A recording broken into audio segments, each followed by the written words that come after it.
La plume d'un homme réellement conduit par le Saint-Esprit n'est plus une œuvre ordinaire. Elle brise les frontières et fait l'unanimité partout où elle se retrouve. Et le nom de Jésus-Christ de Nazareth est glorifié. Le CDM, Centre de documentation missionnaire basé à Abidjan, Côte d'Ivoire, a repéré une perle dans le domaine de l'écriture. Un homme qui confirme par ses écrits la parole biblique qui dit, et je cite, « C'est poussé par le Saint-Esprit que des hommes ont parlé de la part de Dieu ». Le docteur Alassoukou confirme avec sa plume ce verset biblique. Auteur de plusieurs livres, dont le dictionnaire encyclopédique biblique de 100 mots, il a permis au CDM de s'exporter dans un autre pays de la sous-région, précisément en Guinée, lors de la 3e édition de la Palme d'Or du CDM, le samedi 23 août dernier. La cérémonie s'est déroulée sous le parrainage du bishop Togna Doré, fondateur de la mission Réconciliation et Guérison. À cette cérémonie de distinction, plusieurs trophées ont été décernés.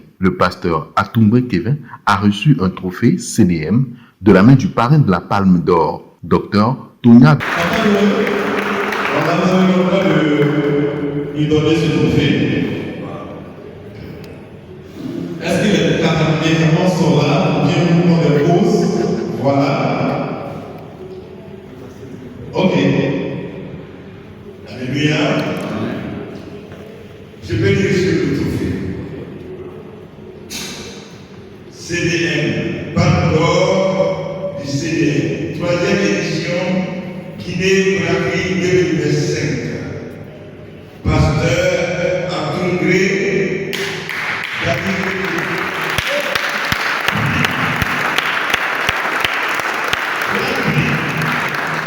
Meilleur livre d'études, catégorie foyer et famille.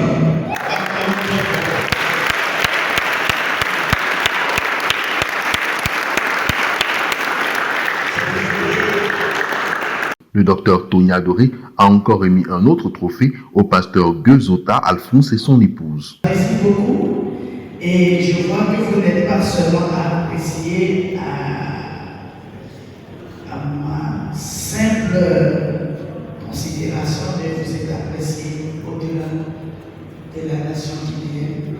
Et cette Palme d'Or, j'ai l'honneur de vous le remettre pour vous encourager. Pour dire quelle est votre distinction devant le Seigneur et combien le Seigneur vous utilise comme des outils équipés, efficaces dans son champ. Que davantage de l'Esprit de Dieu continue de vous amener sur le sommet pour que nous puissions encore célébrer le Seigneur pour ça. Et que vous bénisse.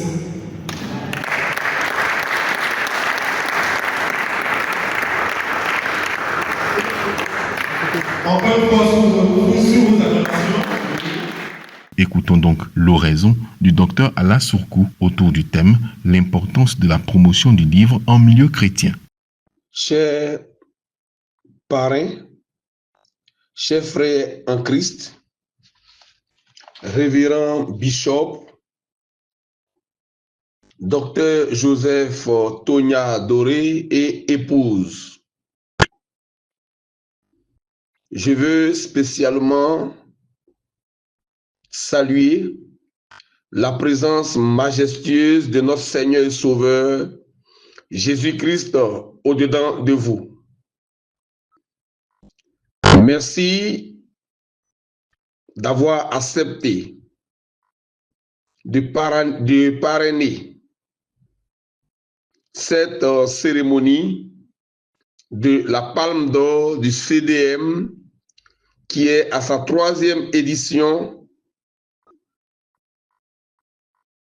mais à sa première édition à Conakry, en République de Guinée. Que la grâce de Dieu repose sur vous, chers parrains, bishop, docteur Joseph Doré et épouse. Nous avons été informés de toutes vos responsabilités ecclésiastiques et politiques dans cette nation et nous voudrions prier pour que le Seigneur vous garde en très bonne santé et vous accorde une longue vie que le Seigneur Jésus-Christ vous élève encore en dignité en vous accordant, comme il a fait avec Salomon et avec Joseph, une sagesse et une intelligence 10 fois supérieures pour que, en toute occasion, vous puissiez assumer pour la gloire de notre Seigneur Jésus-Christ vos hautes et nobles responsabilités. Amen.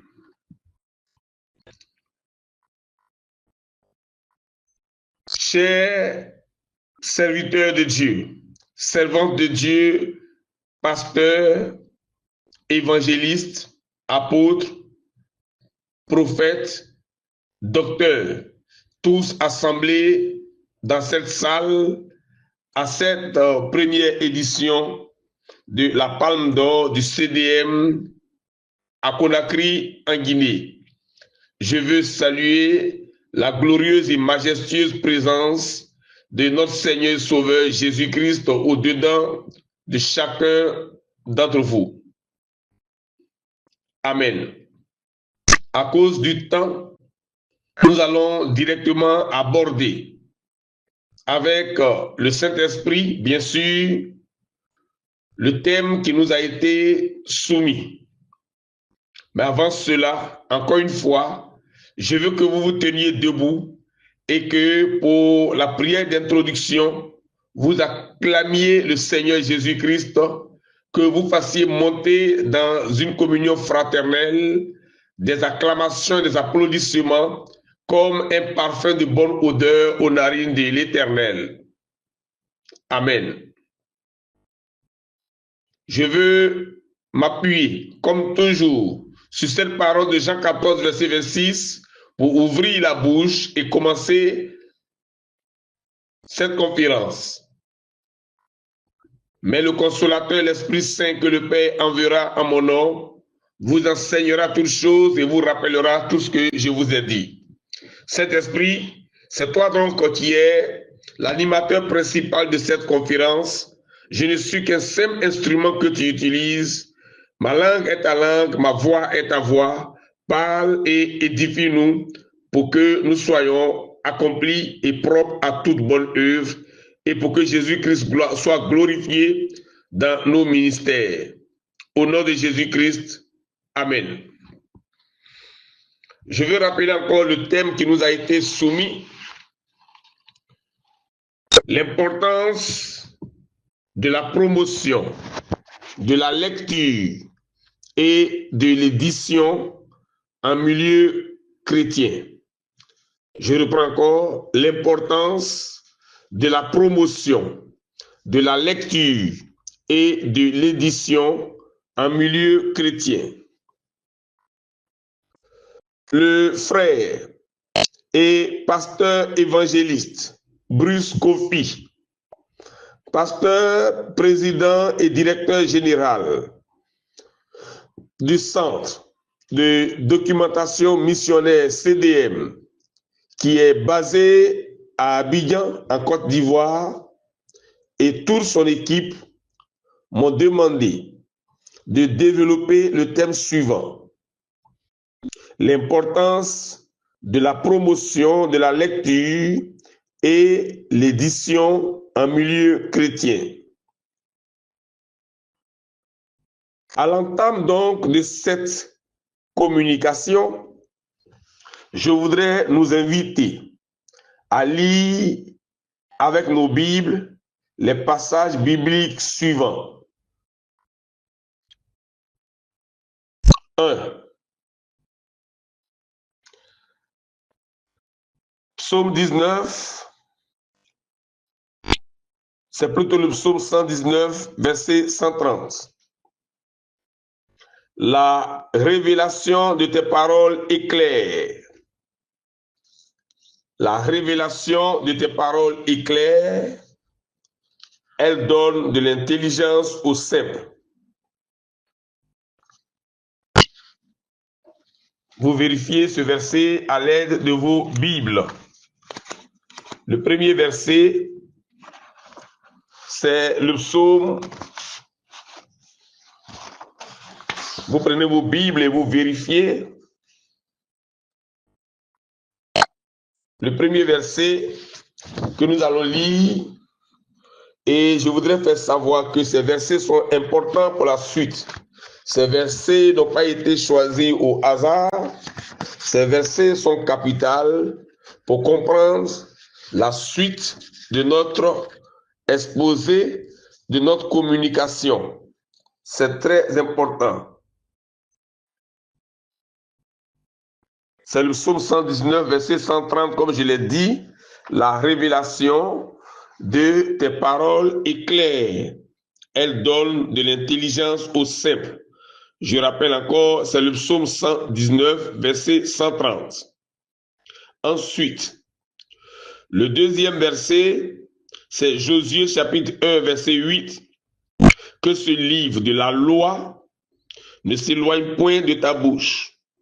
Médite-le jour et nuit pour agir fidèlement selon tout ce qui est écrit, car c'est alors que tu auras du succès dans tes entreprises, c'est alors que tu réussiras.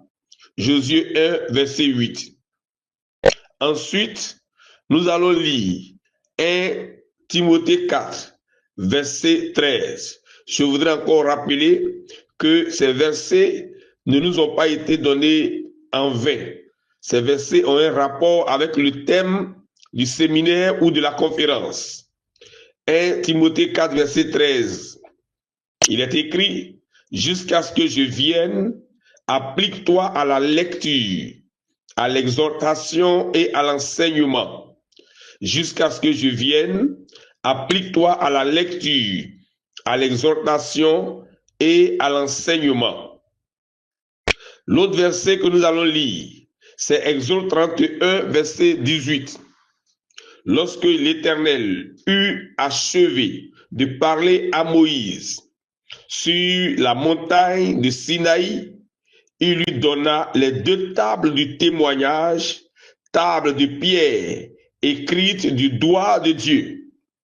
Ce verset est très important. Dans la suite, vous allez comprendre que le premier écrivain du ciel et de la terre, ce n'est pas l'homme, c'est Dieu lui-même.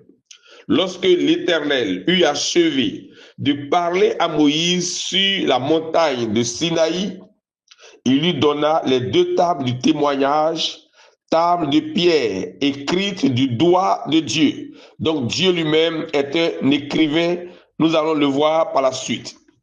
Enfin, lisons le psaume 78, versets 1 à 8. Cantique d'Asaph. Mon peuple, écoute mes instructions. Prêtez l'oreille aux paroles de ma bouche. J'ouvre la bouche par des sentences. Je publie la sagesse des temps anciens. Ce que nous avons entendu, ce que nous savons, ce que nos pères nous ont raconté, nous ne le cacherons point à leurs enfants.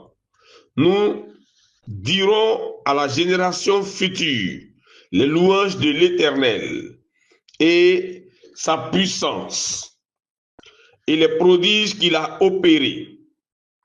Il a établi un témoignage en Jacob.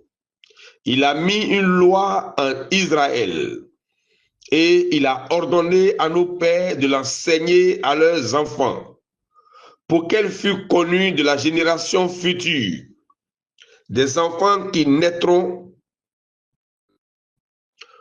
qui naîtraient et que, devenus grands, ils en parlassent à leurs enfants, afin qu'ils missent en Dieu leur confiance, qu'ils n'oubliassent pas les œuvres de Dieu et qu'ils observassent ses commandements, afin qu'ils ne fussent pas, comme leur père, une race indocile et rebelle, une race dont le cœur n'était pas ferme et dont l'esprit n'était pas fidèle à Dieu. Psaume 78, versets 1 à 8. Chers serviteurs, chers servantes de Dieu, tous ici assemblés, sachez-le, tous ces passages suscités révèlent à quel point la lecture et l'écriture occupent notre vie. Oui, lecture et écriture ne peuvent pas être mises en marge de notre existence, de notre vie. En clair, lecture et écriture ne sont point des activités isolées à la vie de l'homme croyant en Jésus-Christ. L'importance de la promotion de la lecture et de l'édition en milieu chrétien est bien notre thème à cette conférence. En d'autres termes, quelle est la place de la lecture et de l'édition de livres en milieu chrétien et partant dans la promotion de l'Évangile?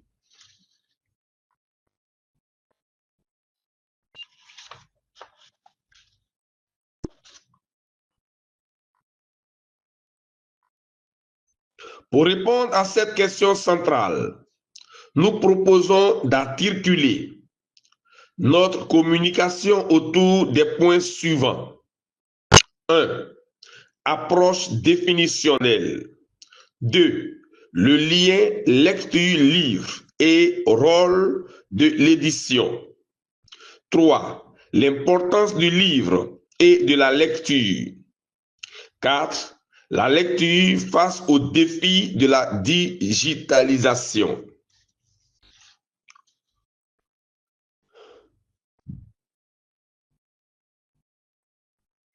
Nous commençons donc à répondre à toutes ces préoccupations. 1. Approche définitionnelle. Il s'agit de définir les termes clés que sont la promotion. Nous disons que la promotion est l'ensemble des actions menées pour faire connaître, pour valoriser et pour rendre accessible un produit, une idée ou un événement. Avant de continuer, chers serviteurs, chers servants de Dieu, je voudrais vous faire savoir que nous sommes à une conférence. Et donc, nous allons juguler entre l'intellectuel et le spirituel. Nous n'allons pas prêcher pour faire du show. Ici, nous allons aller tout doucement et nous allons aller de manière méthodique pour que, à la sortie donc d'ici, quelque chose reste en vous. Car on le dit communément, tout ce qui se conçoit bien s'énonce clairement et les mots utilisés pour le dire arrivent aisément. Et vous savez avec moi que la culture, c'est ce qui reste quand on a tout oublié. Donc il faut que quelque chose reste en vous. Voici pourquoi nous partons de manière méthodique, de manière rationnelle pour juguler l'intellectuel et le spirituel afin que vous soyez instruits. Donc nous reprenons l'approche définitionnelle. Il s'agit de définir les thèmes clés que sont la promotion. 1. La promotion est l'ensemble des actions menées pour faire connaître, valoriser et rendre accessible un produit, une idée ou un événement. Dans le contexte de la lecture et de l'édition, il s'agit de toutes les initiatives qui encouragent le public chrétien à lire et à découvrir des livres chrétiens, à savoir les campagnes de sensibilisation, les événements littéraires chrétiens, les salons du livre chrétien, la création de clubs de lecture chrétiens et les efforts pour mettre en valeur le travail des auteurs et éditeurs chrétiens. C'est vrai que ça peut intéresser tout livre, tout ouvrage, toute édition, mais il s'agit ici d'un terme qui va encourager les pasteurs à s'intéresser à la lecture de la Bible et à écrire des livres chrétiens. N'oubliez pas le thème que je rappelle encore, le thème est l'importance de la promotion de la lecture et de l'édition chez le chrétien. Deuxième définition, la lecture. Selon le dictionnaire de l'Académie française. La lecture est l'action de déchiffrer. Vous soulignez l'action de déchiffrer. Je reprends. Selon le dictionnaire de l'Académie française, la lecture est l'action de déchiffrer un texte, d'en identifier les caractères et les mots pour en comprendre le sens. Donc, dans la définition de la lecture, vous soulignez l'action de déchiffrer. 3. L'édition. L'édition est une industrie culturelle. Vous soulignez industrie culturelle, surtout le mot culturel. Donc, je reprends. L'édition est une industrie culturelle dont le rôle est de produire et de diffuser des ouvrages écrits. Elle est le pont entre l'auteur et le lecteur. Le travail de l'éditeur ne se limite pas à la simple impression de livres. Il englobe la sélection rigoureuse des manuscrits, l'accompagnement des auteurs, la correction des textes, la mise en forme des ouvrages et la promotion auprès du public. L'édition est donc un acteur clé de la transmission du savoir et de la lecture. L'édition est donc un acteur clé de la transmission du savoir et de la lecture. Chers sœurs, chers frères, servantes et serviteurs de Jésus-Christ, j'avais dit de souligner dans la définition du mot lecture l'action de déchiffrer et de souligner dans la définition du mot édition industrie culturelle, donc le mot culturel. À ce stade donc de notre communication, à partir des expressions, action de déchiffrer un texte pour la lecture et industrie culturelle pour l'édition, nous voulons vous révéler ici un grand mystère sur le mot culture. Je voudrais donc vous rendre ce témoignage qui est une anecdote. Un jour, alors que nous étions à la 7e tranche, Bruce, tu le sais, c'est à la 7e tranche que nous nous sommes rencontrés, que j'ai croisé le CDM. Nous louons vos locaux à la 7e tranche et c'est là-bas que nous prions. Un jour, lorsque nous étions en prière, en adoration, je voudrais vous faire savoir que je suis un grand adorateur. Là, comme nous sommes à une conférence, je suis debout, mais en temps normal, dans notre église, pendant les cultes, je suis sous le contrôle total du Saint-Esprit. Je suis à genoux, sous l'impulsion du Saint-Esprit, et j'adore Dieu. Ceux qui me connaissent savent que j'adore Dieu couché. Je me mets dans toutes les positions, dans toutes les postures, sous l'autorité du Saint-Esprit, et j'adore l'Éternel. Alors, ce jour-là, c'était en 2017-2018, nous étions en adoration un soir, j'ai oublié la date exacte, et je suis tombé sous l'onction, et je me suis mis à adorer Dieu, je parlais en langue, je criais, j'étais en extase. Et j'ai entendu au fond de mon être, de mon esprit, de mon entendement, la répétition de ces 3 mots. Autrement dit, je parlais en langue, mais dans l'interprétation, j'ai entendu simplement ces 3 mots. Culture, cultiver, culte. Culture, cultiver, culte. Culture, cultiver, culte.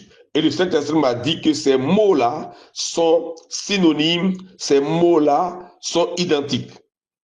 Je n'ai pas compris quand je suis revenu à moi-même, mais ça retentit fortement en moi plusieurs fois et j'ai retenu ces 3 mots, culture, cultiver et culte. Lorsque je suis arrivé à la maison, j'ai fait des recherches sous le contrôle du Saint-Esprit. L'onction était encore sur moi. Et à la suite de mes recherches, sous ordre du Saint-Esprit, ou alors sur ordre du Saint-Esprit, j'ai écrit ceci. Ce n'est même pas moi, c'est une révélation profonde. Nous avons tous lu la Bible, mais il y a des choses que nous découvrons au fur et à mesure que nous nous laissons enseigner, que nous nous laissons conduire par le Saint-Esprit. J'ai reçu ceci. La toute première vocation de l'homme à la création est de cultiver le sol. Soulignez, cultiver le sol du jardin d'Éden et le garder.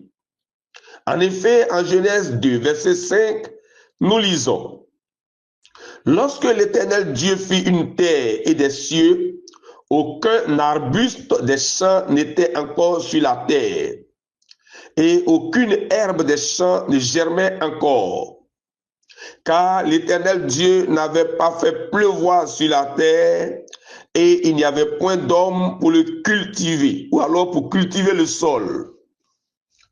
En Genèse 2, verset 8, nous lisons: puis l'Éternel Dieu planta un jardin en Éden, du côté de l'Orient, et il y mit l'homme qu'il avait formé.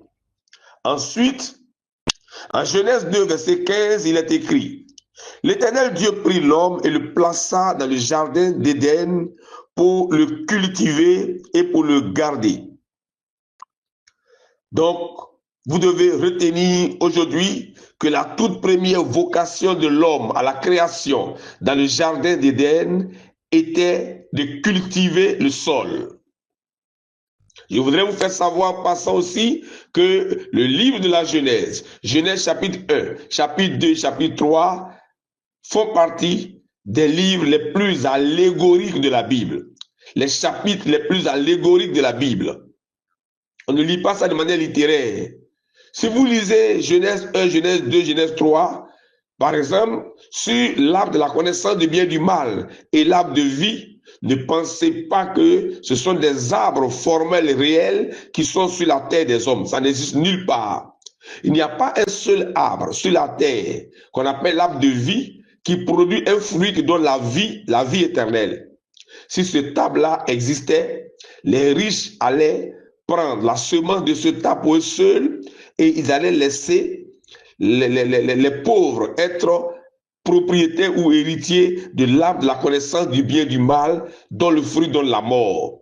Les riches allaient vivre encore et tous nos anciens présidents allaient toujours exister. Il n'y a pas un seul arbre sur la terre qui produit la vie, dont le fruit est la vie. Ce sont des choses qui sont allégoriques. Et si vous lisez bien, en Genèse chapitre 2, verset 7 au verset 9, il est bien dit que l'Éternel Dieu a planté dans le jardin d'Éden l'arbre de vie au milieu du jardin. Il y a une virgule, l'arbre de vie au milieu du jardin et l'arbre de la connaissance du bien et du mal. Donc, de tous les arbres du jardin d'Éden, il est précisé en Genèse 2, verset 7 à 9, que c'est l'arbre de vie qui était au milieu du jardin. Mais quant à l'arbre de la connaissance du bien et du mal, on ne sait pas au préalable s'il était au milieu du jardin. Il y avait toutes sortes d'arbres dans le jardin d'Éden. L'arbre de vie, c'est précisé clairement que l'arbre de vie était au milieu du jardin. C'est lorsqu'on lit Genèse 3, verset 1 à 15, avec l'histoire du péché originel, qu'on voit que l'arbre de la connaissance du bien et du mal est aussi au milieu du jardin. Pourquoi? Lorsque le serpent ancien est venu pour séduire Ève, la femme et l'homme, la femme a dit au serpent: nous mangeons de tous les arbres du jardin. Mais quant à l'arbre, quant au fruit de l'arbre qui est au milieu du jardin, Dieu a dit: vous n'en mangerez point de peur que vous ne mouriez. Est-ce que l'homme et sa femme sont morts? Oui, ils sont morts spirituellement parce que le péché a été consommé et nous savons selon Romains 6, verset 23 que le salaire du péché c'est la mort. Donc, le serpent a pris le fruit de l'arbre de la connaissance du bien et du mal, en a donné à Ève, Ève en a donné à Adam et c'est ainsi que le péché est entré dans l'histoire de l'humanité. Donc, la femme, Ève, a bien dit, quant à l'arbre qui est au milieu du jardin, Dieu a dit, vous n'en mangerez point, de peur que vous ne mouriez. Donc, ça veut dire que si la mort a eu raison de l'humanité, à partir du fruit de l'arbre de la connaissance du bien et du mal, cela sous-entend que l'arbre de la connaissance du bien et du mal aussi, selon la précision, l'indication faite par Ève, était au milieu du jardin. Donc, combinant Genèse 2, versets 7 à 9 et Genèse 3, versets 1 à 15, nous voyons bien que l'arbre de vie qui produit un fruit qui donne la vie éternelle et l'arbre de la connaissance du bien et du mal, dont le fruit donne la mort, les deux arbres sont au milieu du jardin. Aujourd'hui, je vous dis à vous, pasteurs, je ne cesse de le dire dans mon église à tous ceux qui m'écoutent, que en tant que professeur de mathématiques, je connais la géométrie. En géométrie, quelle que soit la forme géométrique d'un jardin, un jardin n'a pas deux milieux. Si le jardin est circulaire, le milieu sera l'intersection des diamètres. Si le jardin est un quadrilatère, le milieu sera l'intersection des diagonales. Si le jardin était triangulaire, le milieu serait l'intersection des hauteurs. Si le jardin était avec une autre figure trapézoïdale, c'est la même chose, le milieu serait l'intersection des hauteurs. Donc, quelle que soit la forme géométrique du jardin, le jardin n'a pas de milieu. Si donc l'arbre de vie est au milieu du jardin, et si l'arbre de la connaissance du bien et du mal aussi est au milieu du jardin, ça veut dire que ces deux arbres, sont greffés, sont soudés, sont collés, sont confondus. Or, il y a l'un qui donne la vie éternelle, et l'autre donne la mort. Salomon a dit quoi dans Proverbe 18, versets 20 à 21? Il a dit que la vie et la mort sont au pouvoir de la langue. Quiconque l'aime en mangera le fruit. Je vais m'arrêter là. Ce n'est pas le sujet de notre conférence. Vous voyez que la Bible n'est pas encore étudiée. Nous avons beaucoup à dire, beaucoup de livres à écrire. Lisez la Bible. Alors, revenons à notre thème. Les choses donc, je continue de vous rendre le témoignage de ce que j'ai reçu après cette adoration prophétique dans laquelle, au cours de laquelle Dieu m'a dit que les mots culture, le verbe cultiver et le mot culte sont identiques. Je continue la prophétie. Quand nous sommes arrivés à la maison, le Saint-Esprit m'a dit de reprendre Genèse et de comprendre que la première vocation de l'homme dans le jardin d'Éden était de cultiver le sol du jardin. Alors, le Saint-Esprit m'a dit encore, et je continue, les choses qui paraissent être les plus simples de la Bible cachent de grands et de profonds mystères. Le roi Salomon parle sans cesse d'une entrée dans un jardin. Dans le Cantique des Cantiques, par exemple, en Cantique des Cantiques 5, verset 1, nous lisons « J'entre dans mon jardin, ma sœur, ma fiancée. Je cueille ma myrrhe avec mes aromates. Je mange mon rayon de miel avec mon miel. Je bois mon vin avec mon lait. Mangez, amis, buvez, enivrez-vous d'amour. » Je m'arrête là. Dans ce texte, il n'est pas question d'un jardin physique. Le livre des Cantiques est un livre poétique, comme Ecclésiaste, comme Proverbe, comme les psaumes, comme Job. Les livres poétiques sont des livres prophétiques selon la révélation que j'ai reçue, car les poètes hébreux étaient tous des prophètes. Donc, ce passage est une prophétie. Il s'agit dans ce texte d'un jardin intérieur. Tous les savants et les inventeurs sont des esprits très éclairés qui ont su cultiver le sol intérieur. Retenez ça. Il s'agit dans ce texte de Cantique des Cantiques 5, verset 1, d'un jardin intérieur. Tous les savants et les inventeurs sont des esprits très éclairés qui ont su cultiver le sol intérieur. Chers sœurs, chers frères, servantes et serviteurs de Dieu, nous sommes encore dans le thème de la conférence. Vous allez comprendre dans la suite pourquoi se exposer sur le verbe cultiver, la culture et le culte. Écoutez la suite. J'espère que vous suivez. Les mots suivants, cultiver, culture et culte, sont synonymes. C'est le Saint-Esprit qui nous a révélé cela au cours d'une soirée d'adoration, comme je le disais tantôt. Toujours poussé par le Saint-Esprit, après cette soirée d'adoration et d'envol dans le divin, nous avons fait des recherches. Nous avons par exemple vu sur Google qu'un certain Men Bin a dit « Cultivez le culte et développez votre vocabulaire ». Men Bin a écrit « Cultivez le culte et développez votre vocabulaire ». Nous avons compris que la racine latine du mot culture est culte et signifie croître. Culte, c'est grandir, c'est croître, c'est développer. Je reprends, nous avons fait des recherches, arrivés à la maison, après la révélation reçue par le Saint-Esprit, et par exemple sur Google, j'ai vu qu'un certain Même Bin a dit « Cultivez le culte et développez votre vocabulaire. Cultivez le culte et développez votre vocabulaire. » Nous avons vu que la racine latine du mot culture, c'est culte, qui signifie croître, qui signifie aussi grandir, qui signifie développer. Vous voyez?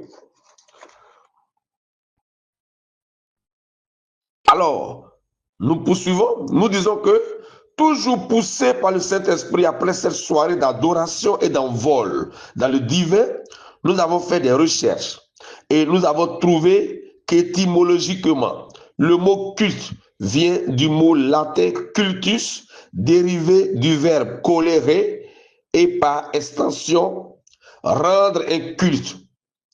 Rendre donc un culte, c'est cultiver une relation avec une divinité et vouloir la faire fructifier pour le plus grand bénéfice moral et matériel. Entre parenthèses, paix, richesse, salut, prospérité, bonheur, santé, etc. pour le plus grand bonheur de l'individu ou de la communauté qui le pratique. Cultiver le sol, c'est donc pratiquer un culte. C'est donc pratiquer le vrai culte. Cultiver le sol, c'est donc pratiquer un culte. C'est donc pratiquer le vrai culte. Et selon Romains 12, versets 1 à 2, le vrai culte renouvelle l'intelligence, rend prospère, transporte l'homme au-delà de la forme de ce monde, donne des ailes à l'âme pour l'élever vers Dieu. Je reprends, selon Romains 12, versets 1 à 2, le vrai culte renouvelle l'intelligence, rend prospère, transporte l'homme au-delà de la forme. Transformer, c'est transporter au-delà de la forme. Donc le vrai culte renouvelle l'intelligence, rend prospère, transporte l'homme au-delà de la forme de ce monde, donne des ailes à l'âme pour l'élever vers Dieu. D'ailleurs, voici les deux définitions du mot culture. En agriculture, la culture, c'est l'action de cultiver la terre. Genèse 2, verset 5. C'est aussi l'action de se cultiver. On dit que quelqu'un est cultivé lorsqu'il a un bagage intellectuel solide, lorsqu'il a beaucoup lu, beaucoup étudié. Donc, la culture, c'est aussi l'action de se cultiver. La culture, vous le savez, c'est ce qui reste quand on a tout oublié. La culture, c'est l'application que l'on met à perfectionner les sciences, les arts, à développer les facultés humaines. La culture, c'est l'ensemble des connaissances générales et spécialisées d'une personne.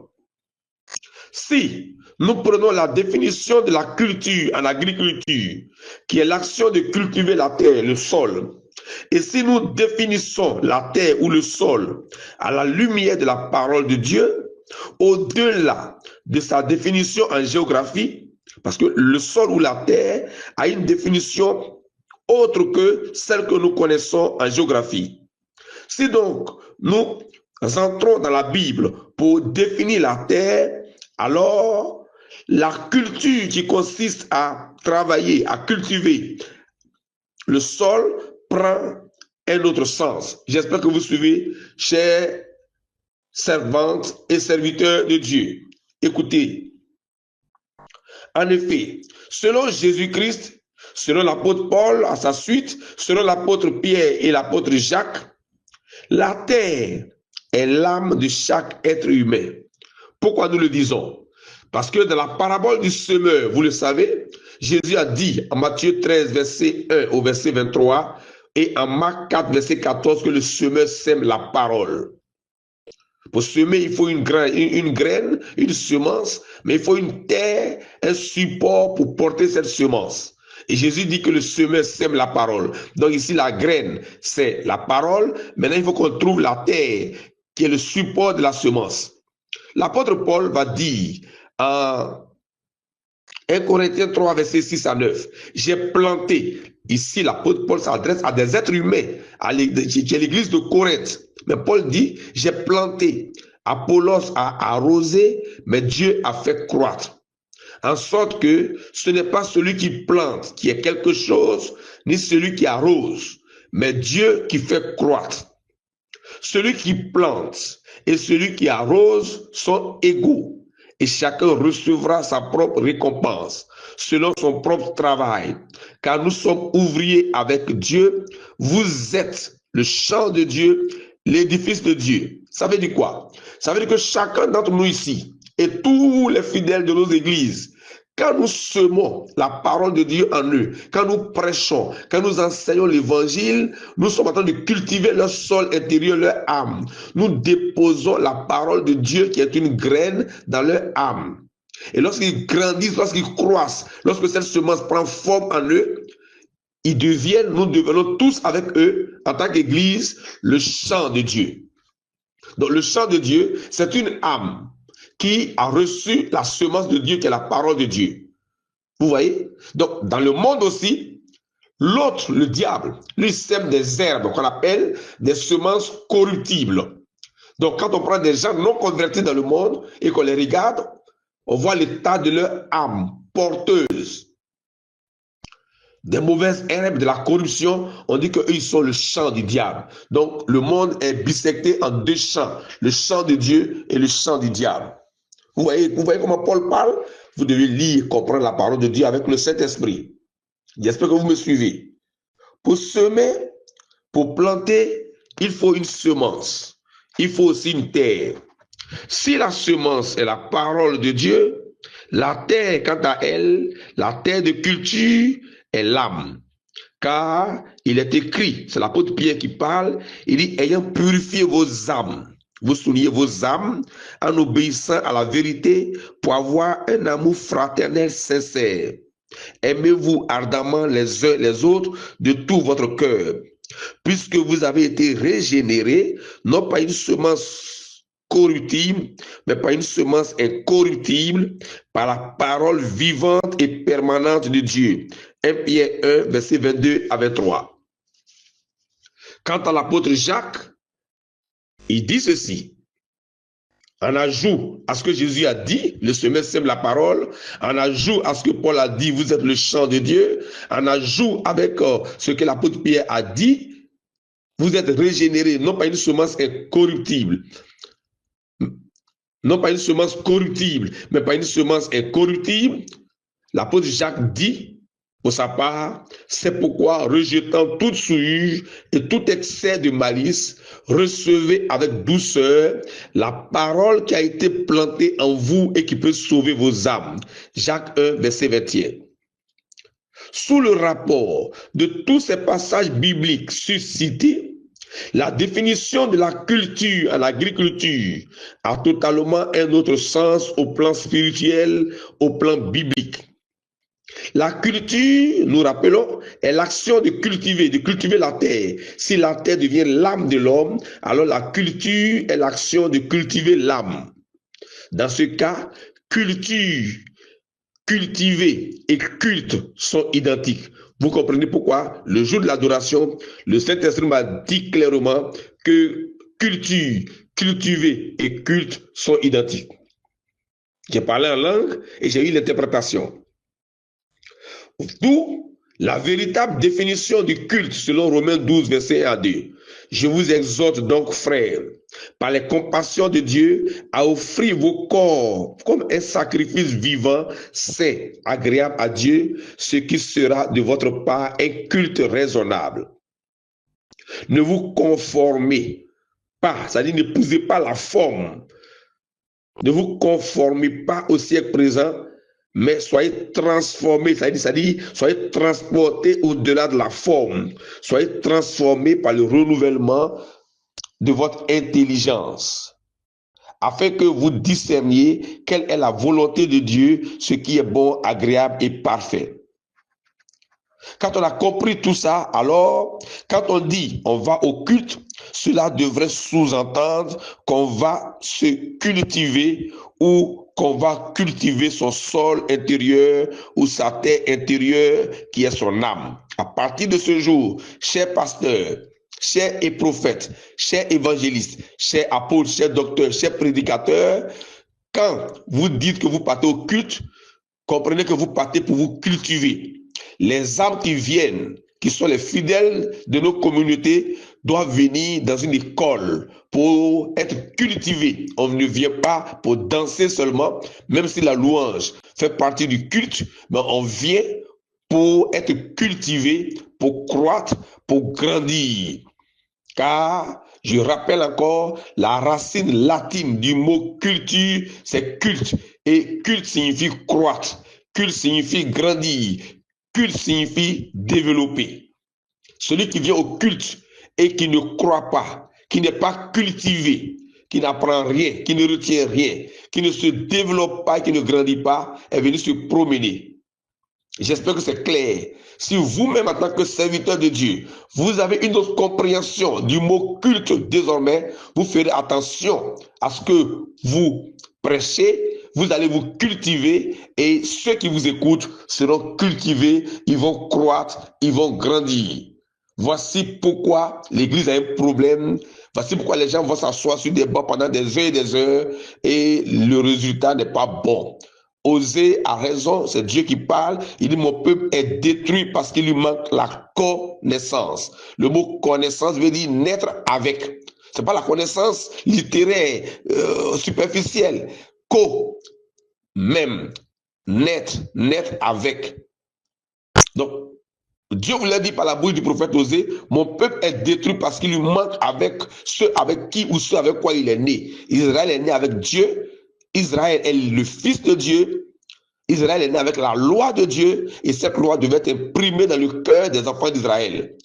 C'est pourquoi il a dit, mon peuple est détruit parce qu'il lui manque la connaissance.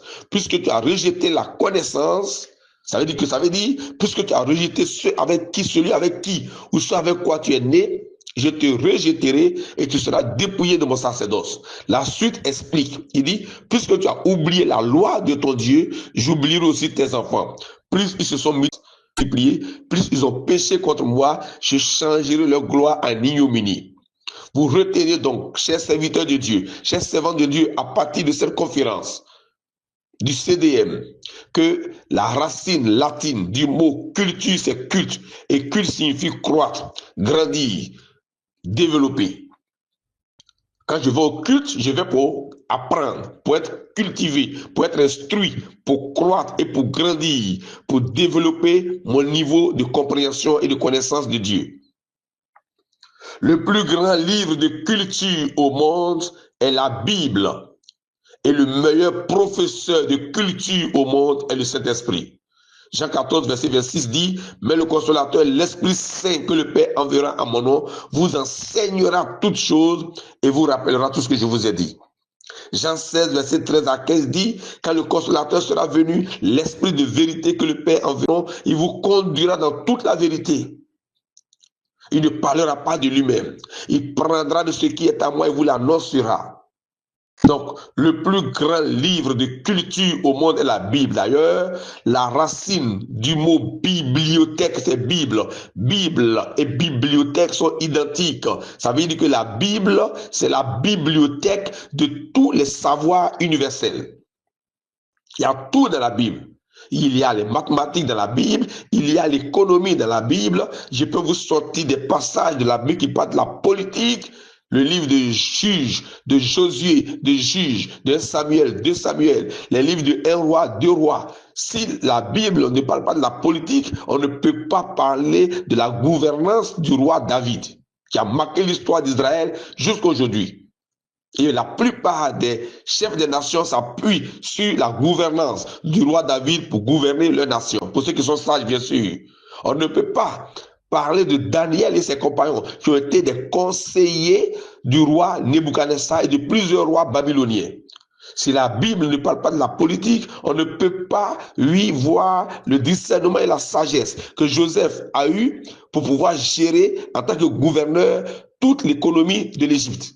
Premier ministre de Pharaon. Si la Bible n'est pas un livre de politique, on ne peut pas parler de Esther et de Mardoché qui, à cause de leur discernement, ont pu sauver les Juifs. Donc, il faut savoir lire la Bible. Tout est dans la Bible. Vous ne pouvez pas, par exemple, faire un enseignement sur le serpent des reins. Les reins, c'est un mot chimique, c'est un alliage. C'est composé de cuivre et d'étain. Le cuivre occupe 80% dans les reins et l'étain, comme son nom l'indique, sans éclat, occupe 20%. Les reins traduit, par exemple, ça traduit un jugement. C'est un conflit entre la lumière et les ténèbres parce que le cuivre, quoi qu'il en soit, c'est le meilleur conducteur d'électricité. Toutes les bobines de nos appareils électroménagers sont faits avec du cuivre. Le cuivre traduit la lumière. Et l'étain, comme son nom l'indique, c'est ce qui est sombre. Donc, les reins est un conflit, exprime un conflit entre la lumière et les ténèbres.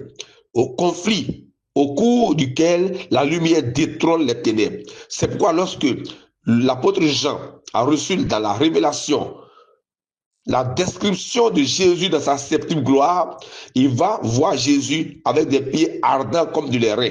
Parce que dans Apocalypse 1, verset 12 à 18, Jésus est présenté en début des pages de la révélation comme étant le juge parfait qui, à la fin des temps, est prêt à saisir le diable, à le juger et à le condamner. Bref, tout est dans la Bible, tout. Il faut savoir lire ce livre-là. Tout est dans ce livre-là. Donc, Bible et bibliothèque sont identiques. Bible n'est rien d'autre que la racine de bibliothèque. La Bible, c'est la bibliothèque du savoir universel. Retenez cela. Celui qui maîtrise ce livre, la Bible, maîtrise plusieurs connaissances et a une bibliothèque en lui. Si vous maîtrisez ce livre, vous aurez une sagesse et une intelligence 10 fois supérieure. Chers serviteurs, chers servants de Dieu, vous devez savoir que comme Daniel et ses compagnons à Babylone, nous sommes étrangers, voyageurs sur la terre, nous sommes à Babylone. Et donc, si nous prenons conscience que nous sommes de race royale, notre roi n'est pas le roi de nos villages, notre roi c'est Jésus qui est issu de la tribu de Juda, qui est une tribu royale. Donc, quand on parle de la tribu royale, on fait allusion à Jésus-Christ. Nous sommes de Jésus, nous sommes en Jésus. Jésus est roi des rois, seigneur des seigneurs. Et donc, si nous sommes de la lignée de Jésus à cause de son sacrifice accompli à la croix, si son sang versé à la croix nous a introduit dans son alliance, dans une alliance avec lui, nous sommes de race royale et de famille noble. Et donc, nous pouvons impacter Babylone comme Daniel et ses compagnons ont impacté Babylone. Nous devons impacter nos nations, le monde entier. Retenez tout ça, c'est très important pour vous, servantes et serviteurs de Dieu. Le prophète Ésaïe dit, en Ésaïe 66, verset 5, que le vrai culte consiste à aimer la parole de Dieu. Et prophétiquement, aimer, c'est connaître. Et connaître, c'est naître avec ou devenir un avec. Lorsqu'on comprend toutes ces choses, alors on a un niveau supérieur de la connaissance du culte. Le culte change de vision, change d'aspect, change d'orientation, change de vision, de données. Et alors prier devient tout simplement effectuer le voyage intérieur pour aller y entretenir son sol ou pour cultiver un jardin intérieur qui est son âme.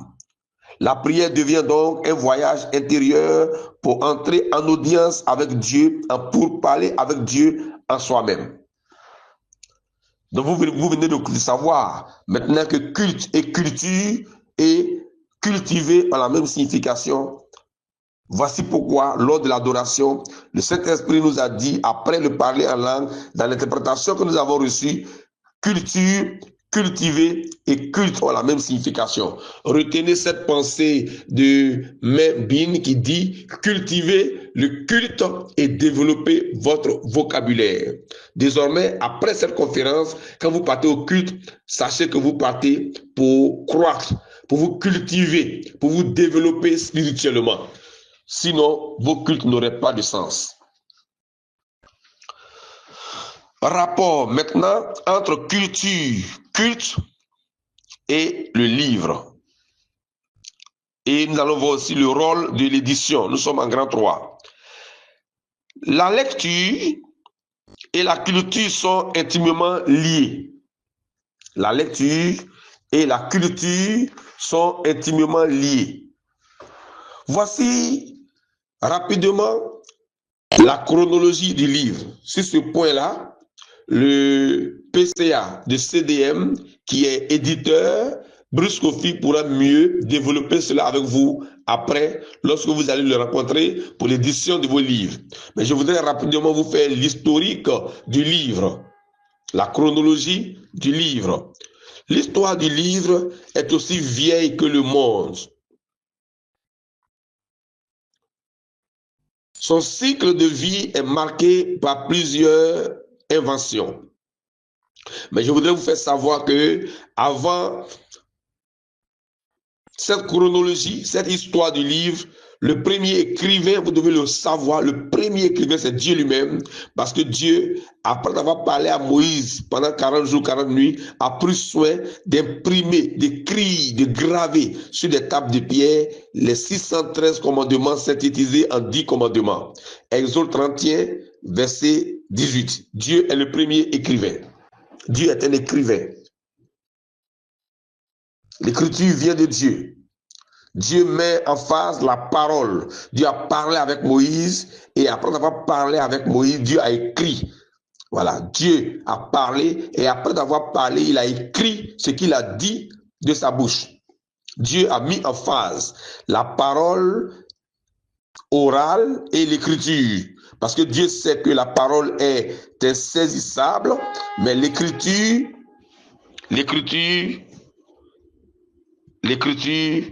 est pérenne, saisissable, visible et transmissible.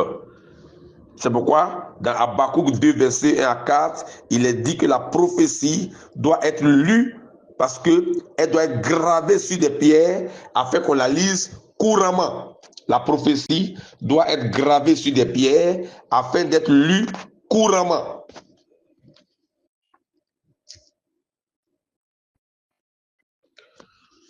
La prophétie doit être lue parce qu'elle doit être gravée sur des pierres, elle doit être lue couramment. Exode chapitre 31, verset 18, c'est bien dit que lorsque l'Éternel eut achevé de parler à Moïse sur la montagne de Sinaï, il lui donna les 2 tables de témoignage, tables de pierre écrites du doigt de Dieu. Donc Dieu a parlé et Dieu a écrit ce qu'il a dit, il a imprimé ça sur des tables de pierre. Dieu a mis en phase la parole et l'écriture.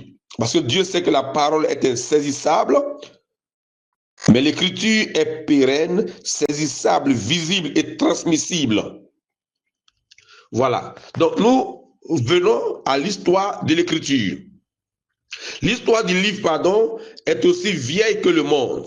Son cycle de vie est marqué par plusieurs inventions. 1. L'invention de l'écriture.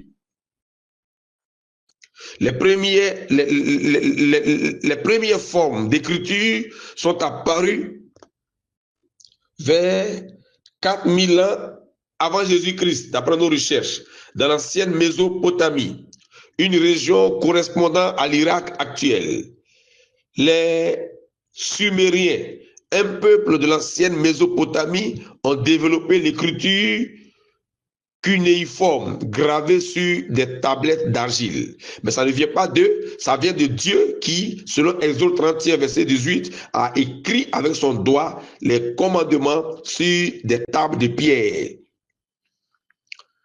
Ensuite, après cette époque, il y a eu le papyrus. En Égypte, vers 2400 ans avant Jésus-Christ, les rouleaux de papyrus sont devenus un support d'écriture plus léger et plus facile à transporter que les tablettes d'argile. Les feuilles de papyrus, faites à partir de la plante du même nom, étaient collées les unes aux autres pour former de longs rouleaux. Après cette époque, il y a eu le parchemin. À partir du 3e siècle avant Jésus-Christ, le parchemin fabriqué à partir de peaux d'animaux, moutons, veaux, etc., a commencé à remplacer le papyrus, notamment en Occident. Plus durable et résistant, il a été le support principal du Moyen-Âge. C'est sur ce support qu'apparaît le codex, l'ancêtre du mot livre, moderne, avec des pages reliées. Après, donc, l'époque du parchemin, on arrive au papier. Le papier a été inventé en Chine vers le 1er siècle après Jésus-Christ. Sa fabrication s'est ensuite répandue dans le monde musulman au 8e siècle, puis en Europe, où il a progressivement remplacé le parchemin. Après, il y a eu maintenant l'époque de l'imprimerie. C'est une invention majeure qui a transformé la diffusion du livre. Bien que des techniques d'impression rudimentaires existaient déjà en Chine, c'est l'invention de la presse à caractère mobile par Johannes Gutenberg vers le milieu du 15e siècle qui a permis la production de livres en série à un coût bien moindre, rendant le savoir accessible à un public beaucoup plus large. Cette partie de la conférence pourra mieux être développée par l'éditeur qui est CDM, Centre de documentation missionnaire. Le livre et la lecture, deux faces d'une même médaille. Le livre et la lecture sont deux faces d'une même médaille. L'on ne peut dissocier le livre et la lecture, car ils sont intimement liés. En effet, si le livre est le support matériel, l'objet qui contient le texte, la lecture, elle, est l'acte intellectuel, la pratique qui donne vie à ce texte. L'un ne peut être dissocié de l'autre, l'un ne peut exister sans l'autre. Je vous avais dit au début que cette conférence va nous transporter dans une dimension intellectuelle et une dimension spirituelle. Donc, on va juguler les deux pour qu'on puisse mieux comprendre parce que quelque chose doit rester en vous. Le livre et la lecture, une relation de dépendance mutuelle à travers l'histoire. Avant l'invention de l'imprimerie, le livre était un objet rare et cher. La lecture était donc limitée à une élite religieuse ou savante. Il s'agissait d'une lecture à voix haute pour un auditoire. Cependant, la révolution de Gutenberg au XVe siècle, comme nous le mentionnons plus haut, a permis de produire des livres en grande quantité et à moindre coût. Cette démocratisation des livres a favorisé l'essor de la lecture silencieuse et individuelle telle que nous la connaissons aujourd'hui. La lecture, raison d'être du livre. Vous retenez qu'un livre non lu, c'est un assemblage de feuilles et d'encre. Dans vos Bibles, là, si vous ne les lisez pas, vous avez simplement entre vos mains un assemblage de feuilles et d'encre. Pourtant, la Bible est Dieu lui-même en papier, Dieu présenté de manière scripturale. Vous ne pouvez pas dire que vous êtes serviteur de Dieu et ne pas lire votre Bible. Je vous fais une confidence. Moi, lorsque Dieu s'est révélé à moi à l'université, j'ai pris le temps de lire la Bible de 22h à 10h, jour après jour, sans sauter un seul jour pendant 3 ans. Ça paraît faux, utopique pour certaines personnes quand je rends ce témoignage, mais Dieu m'est témoin, je l'ai fait. Et si vous voyez que j'arrive à citer les versets, ce n'est pas parce que j'ai appris par cœur, parce que j'ai lu. Et en lisant, mon professeur et formateur était bien le Saint-Esprit. C'est l'acte de lecture qui confère son sens et son inutilité. Autrement dit, c'est l'acte de lecture qui confère au livre son sens et son inutilité. Son utilité, pardon, je reprends, c'est l'acte de lecture qui confère au livre son sens et son utilité. Ainsi, chaque lecteur, en s'appropriant le texte, le fait exister dans son esprit et son imagination, créant une interprétation unique. Josué a dit, en Josué 1, verset 8, je le rappelle encore, que ce livre de la loi ne s'éloigne point de ta bouche, médite le jour et nuit pour agir fidèlement selon tout ce qui est écrit, car c'est alors que tu auras du succès dans tes entreprises, c'est alors que tu réussiras. Le temps ne nous permet pas de parler du livre comme catalyseur de la lecture. Nous n'allons pas aussi développer la partie sur le rôle de l'édition. À cause du temps, je vous ai dit, si vous voulez comprendre des choses sur l'édition, vous pouvez approcher le CDM, le Centre de documentation missionnaire.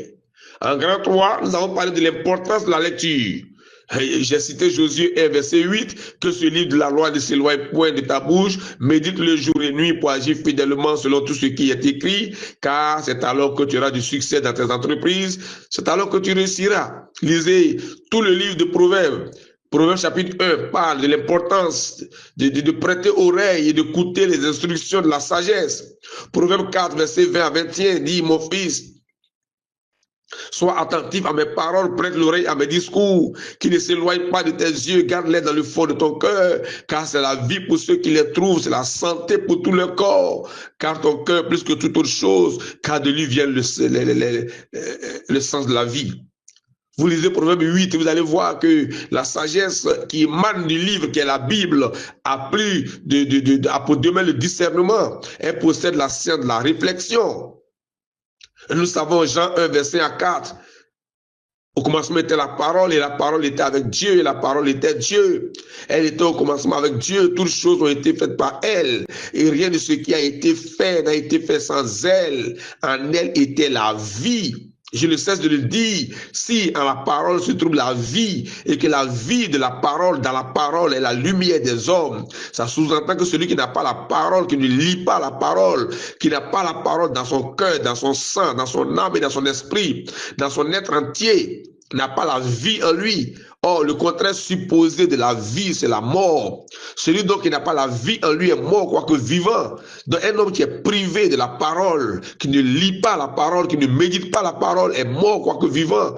Et comme la lumière de la parole est notre vie, celui qui n'a pas la vie est dans le séjour des morts, dans les ténèbres du séjour des morts. Parce que dans la parole était la vie, et la vie de la parole est la lumière des hommes. Voici pourquoi dans l'apôtre Paul dit, oui, autrefois, Éphésiens chapitre 5, versets 7 à 8 et le verset 14, autrefois nous étions ténèbres, maintenant nous sommes lumière dans le Seigneur, marchant comme des enfants de lumière.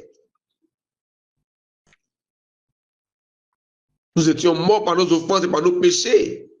Nous étions dans les ténèbres. Paul dit, réveille-toi, toi qui dors, relève-toi d'entre les morts et Christ t'éclairera. Un homme qui n'a pas la vie de la parole en lui, n'a pas la lumière, il est dans le séjour des morts, dans les ténèbres. C'est la parole en tant que puissance de Dieu vivante et efficace, une épée à deux tranchants qui nous permet d'éteindre les traits enflammés du malin.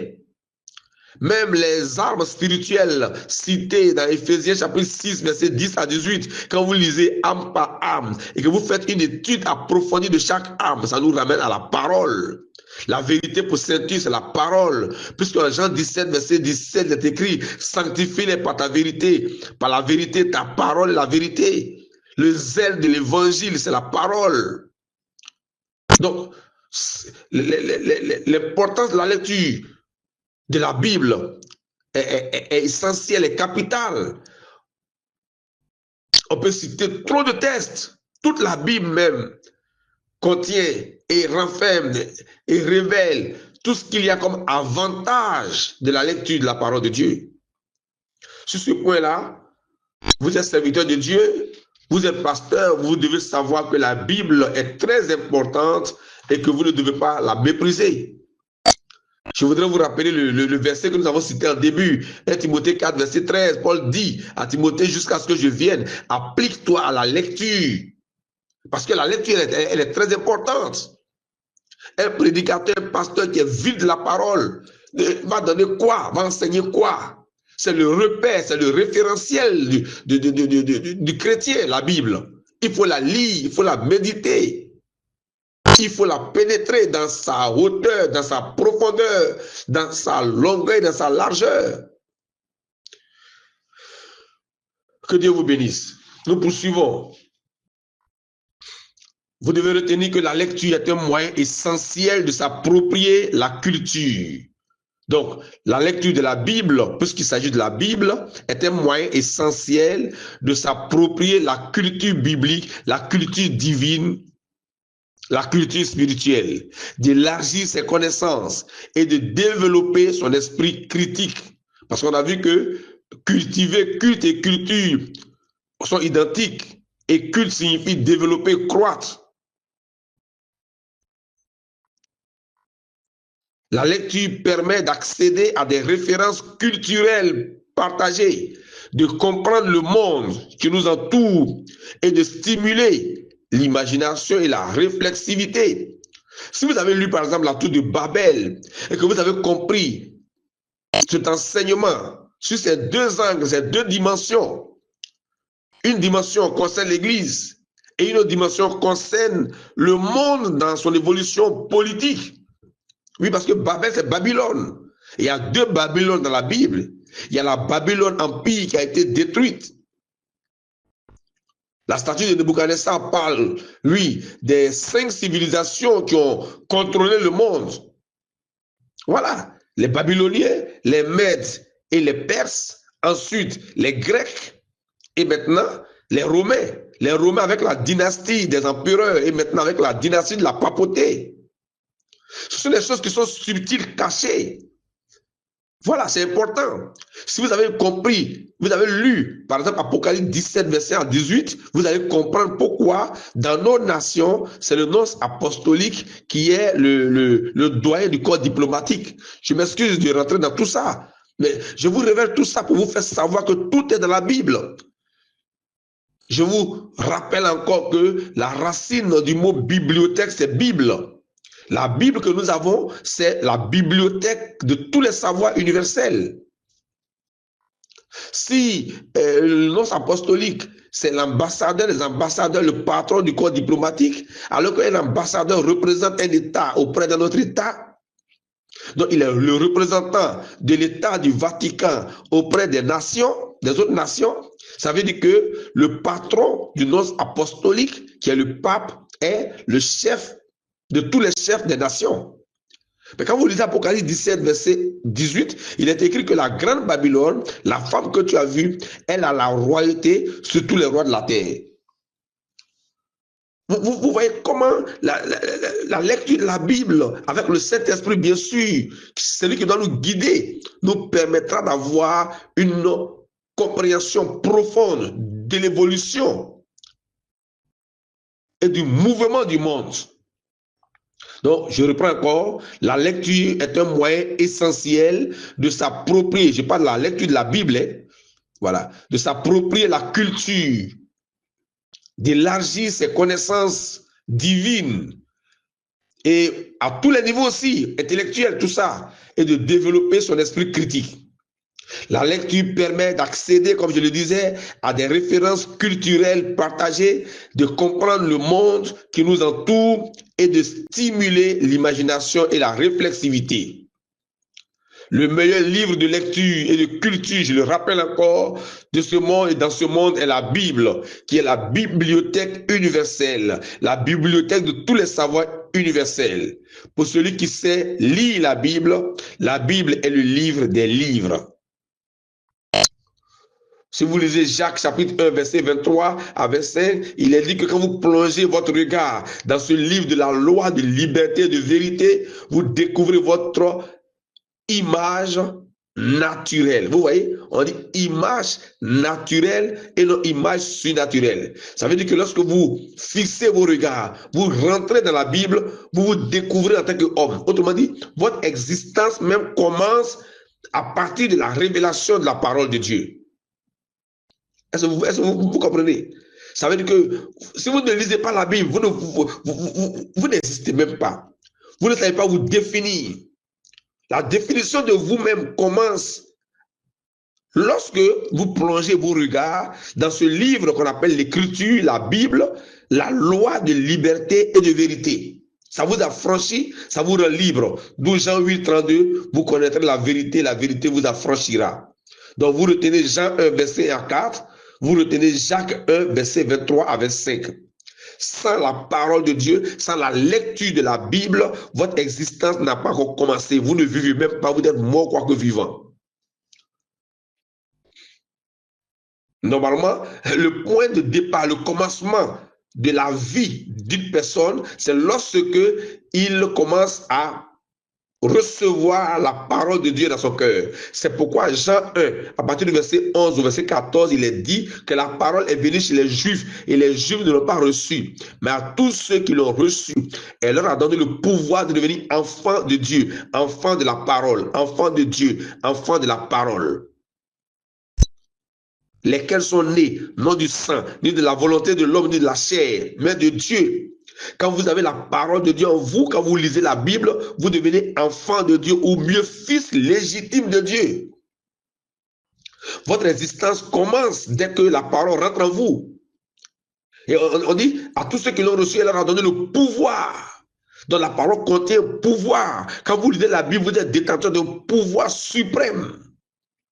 Quand Jésus dit dans Luc 10, verset 18 au verset 20, je voyais Satan tomber du ciel comme un éclair. Voici, je vous ai donné le pouvoir de marcher sur les serpents et les scorpions et sur toute la puissance de l'ennemi. Et rien ne pourra vous nuire. Le pouvoir qui nous permet de marcher sur les serpents et les scorpions se trouve dans la parole. Celui qui possède la parole de Dieu dans son cœur, dans son âme, dans son esprit, dans son être, est détenteur d'un pouvoir. Il devient fils légitime de Dieu. Que Dieu vous bénisse. Alléluia.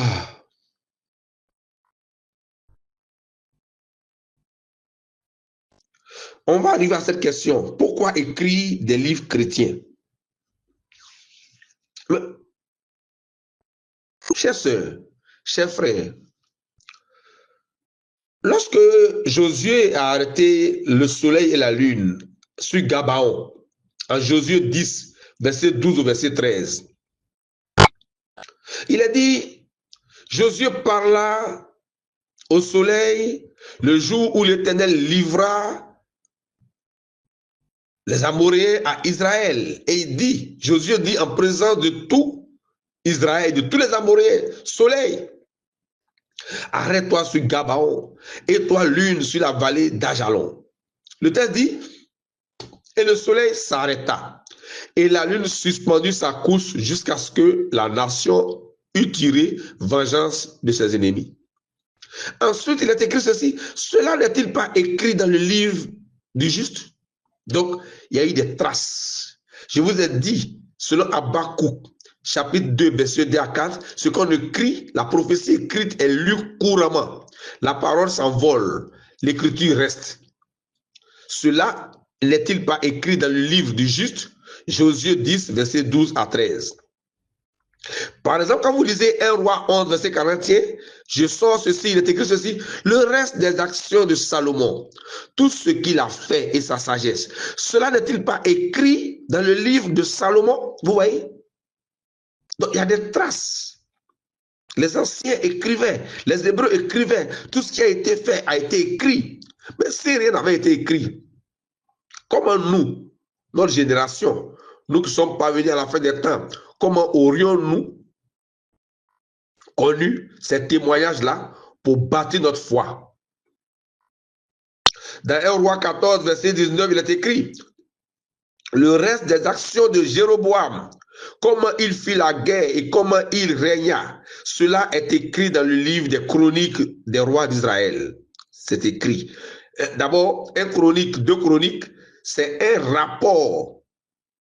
C'est le livre des archives de toutes les actions menées par les rois d'Israël et de la Judée. 1 Chronique, 2 Chroniques.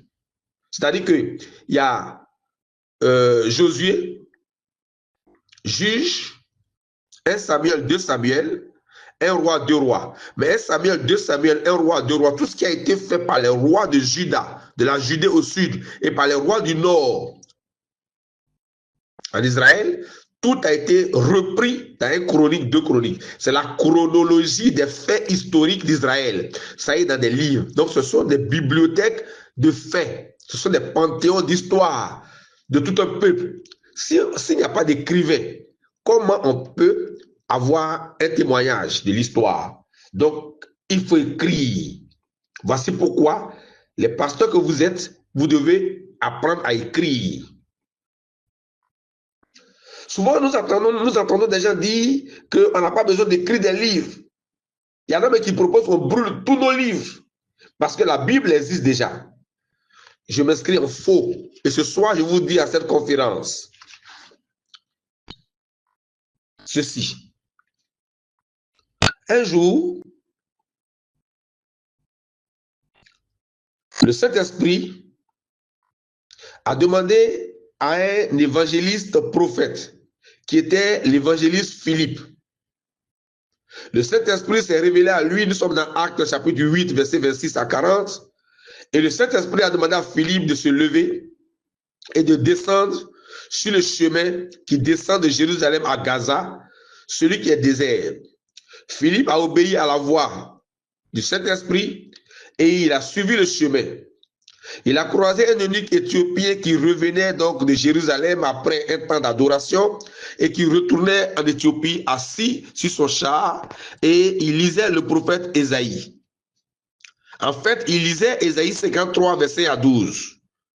Qui a cru à ce qui nous était annoncé, qui a reconnu le bras de l'Éternel. Il a paru devant lui comme une faible plante, comme un rejeton qui sort d'une terre desséchée. Il n'avait ni beauté ni éclat pour attirer nos regards. Homme de douleur, habitué à la souffrance, semblable à celui dont on détourne le visage. Nous l'avons dédaigné, nous n'avons fait de lui aucun cas. Cependant, ce sont nos souffrances qu'il a portées, c'est de nos douleurs qu'il s'est chargé, et nous l'avons considéré comme puni, frappé de Dieu et humilié, mais il était blessé pour nos péchés, brisé pour nos iniquités. Le châtiment qui nous donne la paix est tombé sur lui, et c'est par ses meurtrissures que nous sommes guéris. Nous étions comme des brebis errantes, chacun suivait sa propre voie. Je m'arrête là. Donc, c'est ce que l'eunuque éthiopien lisait. Et il a invité donc Philippe à s'asseoir auprès de lui. Et Philippe lui a posé cette question: comprends-tu ce que tu lis? Heureusement que l'eunuque éthiopien a été habité par l'humilité extrême.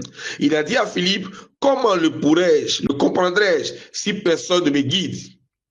C'est alors qu'il a invité Philippe à s'asseoir et à lui expliquer ce texte. Philippe a ouvert la bouche et lui a expliqué ce texte qui parle de Jésus-Christ et de sa passion, de l'œuvre de rédemption et de salut accomplie par Jésus à la croix en prenant notre place pour que nous soyons sauvés et que nous devenions fils de Dieu. Ce jour-là, l'eunuque éthiopien a compris la parole de Dieu. Le voile de son ignorance a été déchiré. Ils ont trouvé de l'eau et Philippe l'a baptisé. Et après cela, l'eunuque, en sortant de l'eau, n'a plus vu Philippe parce que Philippe a été enlevé. Si donc Philippe, en tant qu'humain, n'avait pas expliqué le fond de ce passage, sa profondeur, son sens véritable à l'eunuque éthiopien, comment allait-il comprendre ce texte? Comment aurait-il eu le salut? Comment l'eunuque éthiopien serait-il né de nouveau? Mais Philippe n'est pas là aujourd'hui. Philippe n'est pas là. Alors voici ce que le Saint-Esprit m'a dit. Si, dans ce passage de Acte 8, versets 26 à 40, Philippe était le guide humain, rempli du Saint-Esprit, qui a instruit l'eunuque éthiopien sur le passage de Ésaïe 53, verset à 12, et Acte 8, verset 26 à 40, le livre chrétien, inspiré par le Saint-Esprit, écrit par un homme de Dieu, est le guide scriptural qui permet à chaque lecteur d'un passage de l'Écriture de le comprendre en profondeur. Je reprends. Si, dans ce passage de Acte 8, versets 26 à 40, Philippe était le guide humain, rempli du Saint-Esprit, qui a instruit l'eunuque éthiopien sur le passage de Ésaïe 53, verset à 12, et Acte 8, verset 26 à 40, le livre chrétien, écrit par le Saint-Esprit, au travers d'un homme de Dieu inspiré, le livre chrétien est le guide scriptural qui permet à chaque lecteur d'un passage de l'Écriture de le comprendre en profondeur.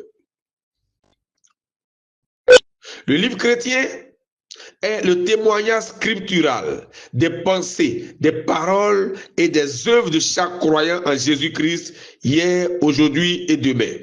Vous retenez, le livre chrétien est le témoignage scriptural des pensées, des paroles et des œuvres de chaque croyant en Jésus-Christ, hier, aujourd'hui et demain. Le livre chrétien est le médiateur scriptural entre Dieu et les hommes. Autrement dit, ça veut dire quoi? La Bible est comme le pétrole brut tiré des fonds marins. Il faut le raffiner pour en tirer ces dérivés que sont l'essence, le pétrole, le gasoil, le super, le kérosène, etc. La Bible, je rappelle encore, est comme le pétrole brut tiré des fonds marins. Il faut le raffiner pour en tirer ces dérivés que sont l'essence, le pétrole, le kérosène, etc. Il faut donc des livres. Il faut des personnes inspirées, remplies du Saint-Esprit, qui peuvent sonder les profondeurs de Dieu. Car ce sont des choses que l'œil n'a point vues, que l'oreille n'a point entendues et qui ne sont point montées au cœur de l'homme. Dieu nous les a révélées par l'Esprit, car l'Esprit sonde tout, même les profondeurs de Dieu. Donc, l'écrivain, inspiré par le Saint-Esprit, qui sont un livre chrétien, est comme le scaphandrier sous-marin qui rentre dans les profondeurs des eaux maritimes pour faire sortir des trésors cachés dans la profondeur des mers. Le chrétien écrivait, l'homme de Dieu, inspiré par le Saint-Esprit, est comme le scaphandrier divin, le sous-marin,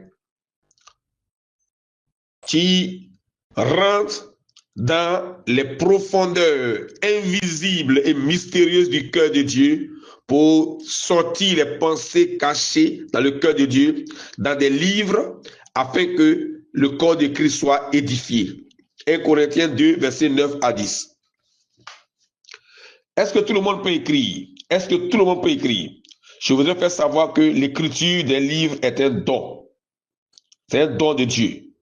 Comme il y a des dons de parler en langue, comme il y a des dons de l'esprit, comme il y a des dons de la foi, comme il y a des dons de guérison, l'écriture est un don. Autrefois, les rois avaient des secrétaires, par exemple Esdras. Dans Néhémie, on en parle, dans Esdras, on en parle. Et le clergé scolastica, c'est-à-dire le clergé des prêtres judaïques, avait des scribes. Et les scribes étaient les écrivains des textes sacrés. Donc, l'écriture est un don. Tout le monde n'est pas scribe. Et tout le monde ne peut pas être secrétaire d'un roi pour écrire un livre.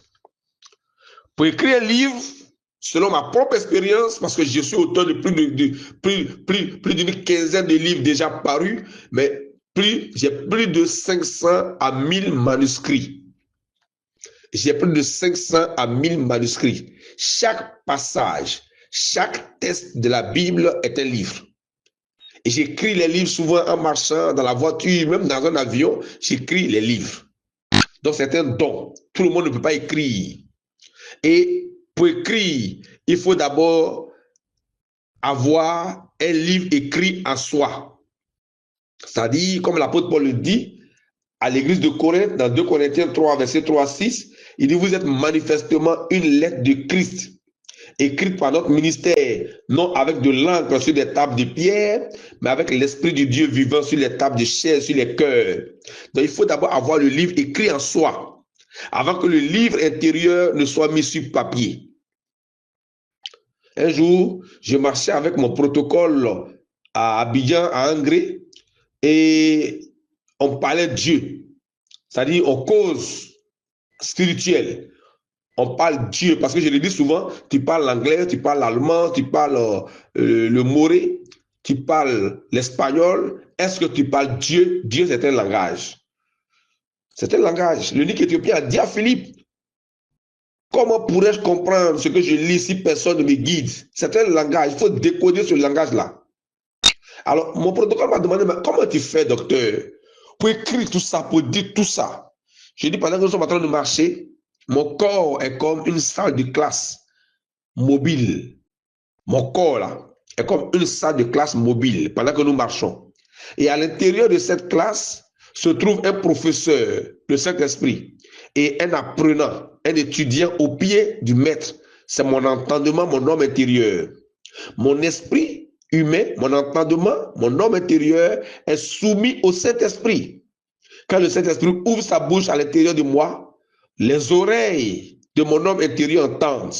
Et c'est ce qui est entendu à l'intérieur de moi, dans ce dialogue vrai entre le Saint-Esprit et mon entendement, que je communique et que tu entends. C'est le secret, ça. Il faut avoir soi-même un livre écrit dans son cœur, dans son âme, dans son entendement, dans son esprit. C'est ce qui est écrit au-dedans de nous, qui est transmis sur papier. En vérité, vous devez le retenir, c'est le livre intérieur qui est transcrit sur la table de pierre, le parchemin, le papier ou le numérique. Voici pourquoi, lorsque vous prenez votre Bible que vous lisez, Jérémie chapitre 36, verset 28, le prophète Jérémie avait écouté la voix de Dieu qui parlait en lui. Lorsque son secrétaire Baruch a écrit la dictée de Jérémie, ou alors les mots de la dictée de Jérémie dans ce livre-là, le roi Joachim, après la lecture du livre, était furieux, a arraché le livre, l'a coupé en deux et l'a jeté au feu.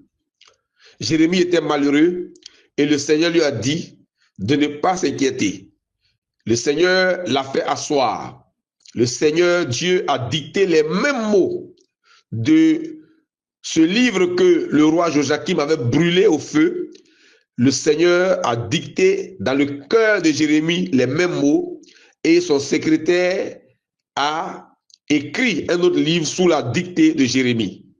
Cela est bien écrit en Jérémie 36, verset 1 à 28.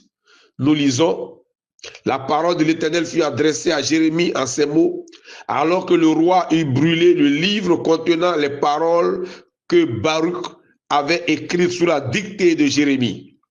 Le roi avait brûlé le livre, mais le Seigneur l'Éternel a dit au prophète Jérémie, prends de nouveau un autre livre et tu y écriras toutes les paroles qui étaient dans le premier livre qu'a brûlé Joachim, roi de Juda. Et le livre est sorti. Moi-même, j'ai eu la même expérience. J'avais écrit un manuscrit dans un cahier de 300 pages, Victoire sur vos Goliaths. Et le premier manuscrit contenait environ 11 chapitres. J'avais donné à une sœur de saisir donc ce livre. Malheureusement, elle m'a remis quelques feuilles saisies et le cahier a disparu. Certainement que quelqu'un l'a pris. Mais j'étais un peu inquiet. Et le Saint-Esprit m'a dit que c'est moi qui t'ai dicté le contenu de ce livre. Lève-toi, achète un autre cahier et écoute. C'est ce que j'ai fait. Et tout ce qui était parti est revenu mieux. Le deuxième manuscrit, au lieu de 11 chapitres, contenait 15 chapitres. Dans le premier manuscrit, je n'ai pas développé le chapitre sur les 3 catalyseurs du combat spirituel.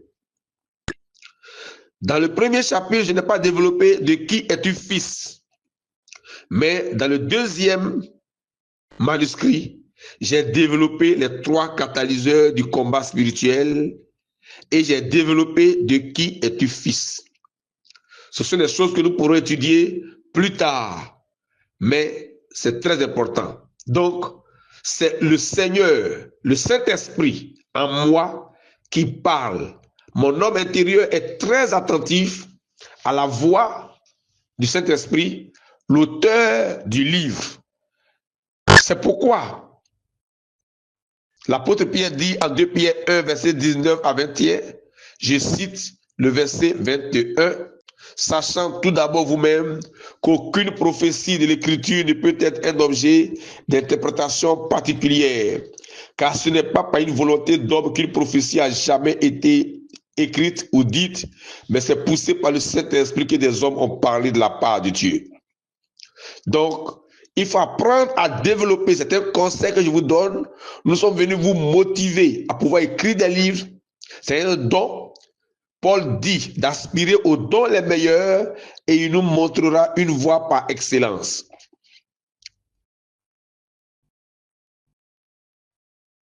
Donc, je prie qu'il y ait un développement intérieur profond, une complicité intérieure profonde entre votre homme intérieur, votre entendement et le Saint-Esprit.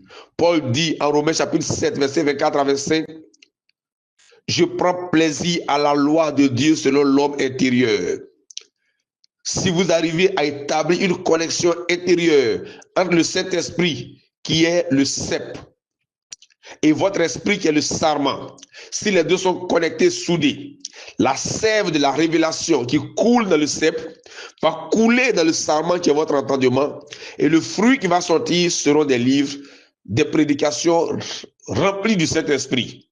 Et vous pourrez écrire simplement des livres partout, parce que moi j'écris partout, dans les véhicules, dans un avion, à pied, j'écris des livres.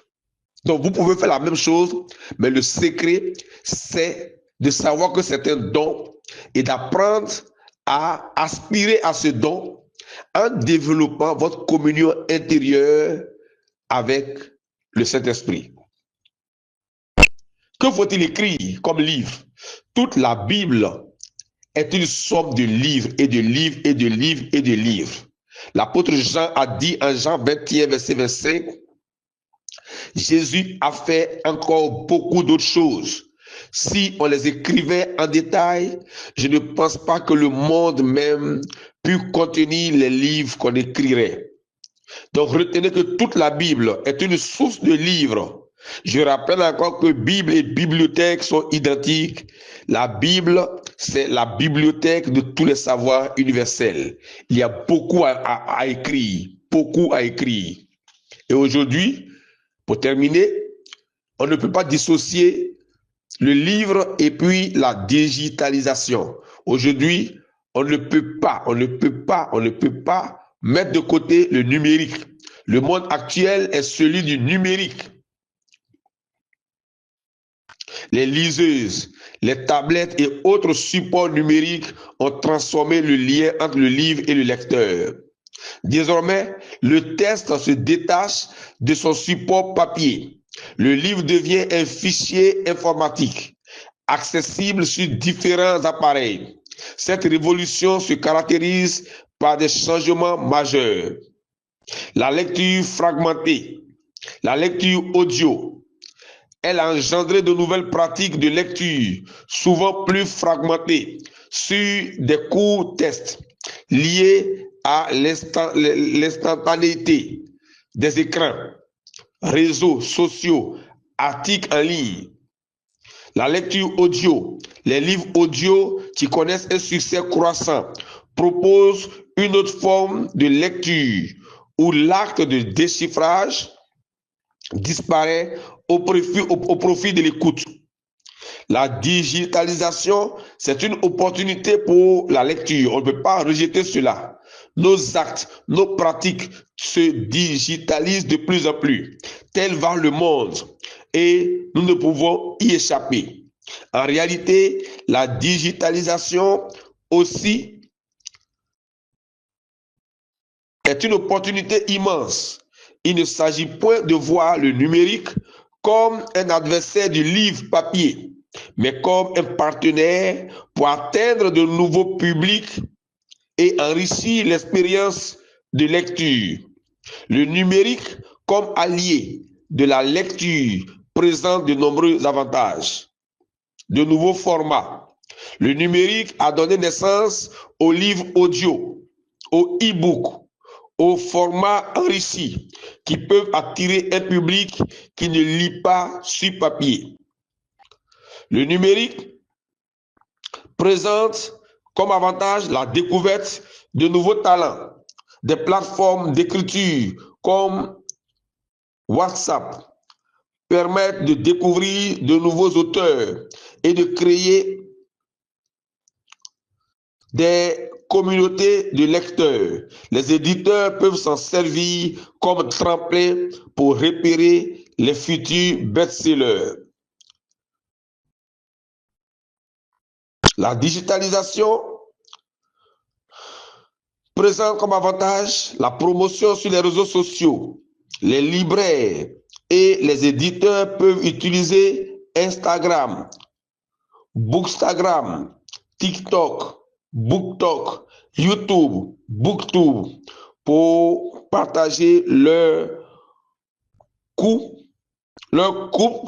de cœur et créer un lien direct avec le public. La digitalisation présente aussi comme avantage l'accès à la connaissance. Le numérique rend les livres plus accessibles. Les bibliothèques numériques et les plateformes de lecture peuvent toucher des publics qui n'ont pas accès aux librairies traditionnelles. En somme, nous devons retenir que la digitalisation est un catalyseur de changement. Le défi n'est pas de la combattre, mais de l'apprivoiser, pour faire de la lecture un acte plus accessible, plus diversifié et plus dynamique pour tous. Pour terminer cette conférence, chers servantes et chers serviteurs de Dieu, chers pasteurs, je voudrais que vous reteniez ceci. Le livre et la lecture sont les deux faces d'une même médaille. Le livre est la matérialisation de l'écriture et le véhicule de la connaissance, tandis que la lecture est le processus qui active ce contenu et lui donne sa valeur. Le lien entre les deux n'a cessé d'évoluer, mais il reste l'essence même de la transmission culturelle et intellectuelle. Voici la fin de mon discours. C'est tiré du psaume 45, versets 1 à 2.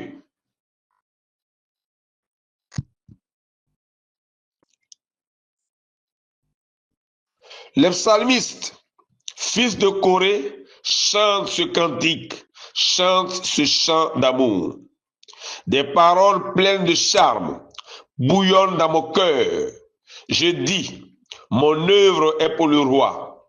Que ma langue soit comme la plume d'un habile écrivain. Psaume 45, versets 1 à 2. Des paroles pleines de charme bouillonnent dans mon cœur. Je dis, mon œuvre est pour le roi. Que ma langue soit comme la plume d'un habile écrivain.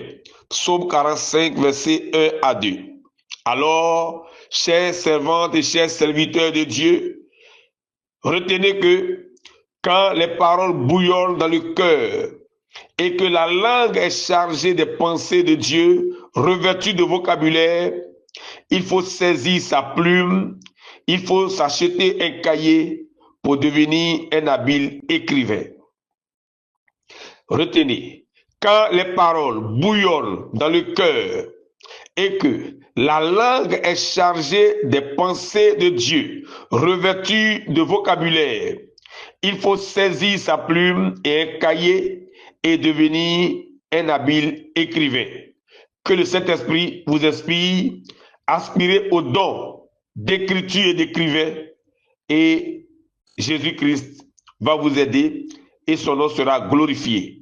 Merci pour votre attention.